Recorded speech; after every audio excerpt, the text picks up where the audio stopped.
Ne nous laissons pas voler la communauté. La nécessité de se rencontrer, de se prendre dans les bras. De nos jours, nous ressentons la nécessité de découvrir et de transmettre le fait de vivre ensemble, de se mélanger, de se rencontrer, de se prendre dans les bras, de se soutenir, de participer à cette marée un peu chaotique qui peut se transformer en une véritable expérience de fraternité.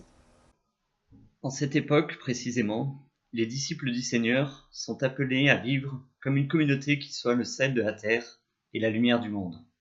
Ne nous laissons pas voler la communauté.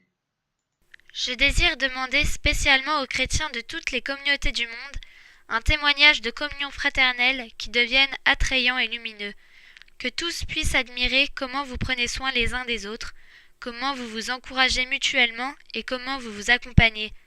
À ceci, tous reconnaîtront que vous êtes mes disciples, si vous avez de l'amour les uns pour les autres.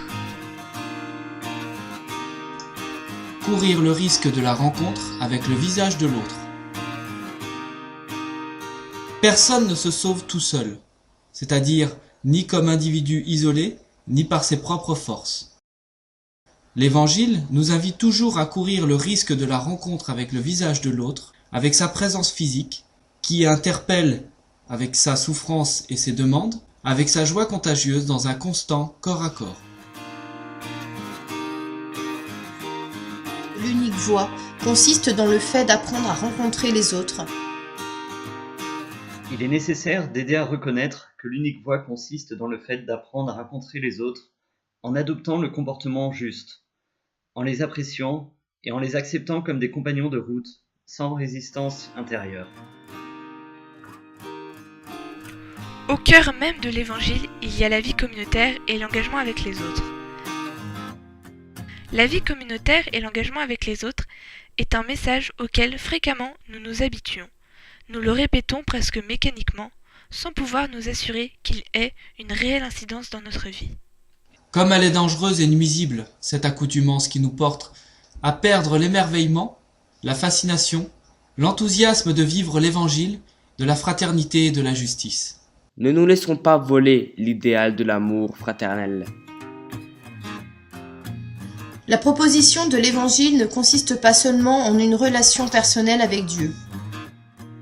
Ce qu'expriment les textes, c'est la priorité absolue de la sortie de soi vers le frère, comme un des deux commandements principaux qui fondent toute norme morale. En lisant les Écritures, il apparaît clairement que la proposition de l'Évangile ne consiste pas seulement en une relation personnelle avec Dieu. Chaque fois que nous rencontrons un être humain dans l'amour. L'amour pour les gens est une force spirituelle qui permet la rencontre totale avec Dieu, à tel point que celui qui n'aime pas son frère marche dans les ténèbres, demeure dans la mort et n'a pas connu Dieu. Fermer les yeux sur son prochain rend aveugle aussi devant Dieu.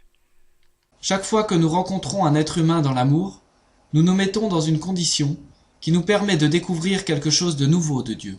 La contemplation qui se fait sans les autres est un mensonge. Si je réussis à aider une seule personne à vivre mieux, cela justifie déjà le don de ma vie.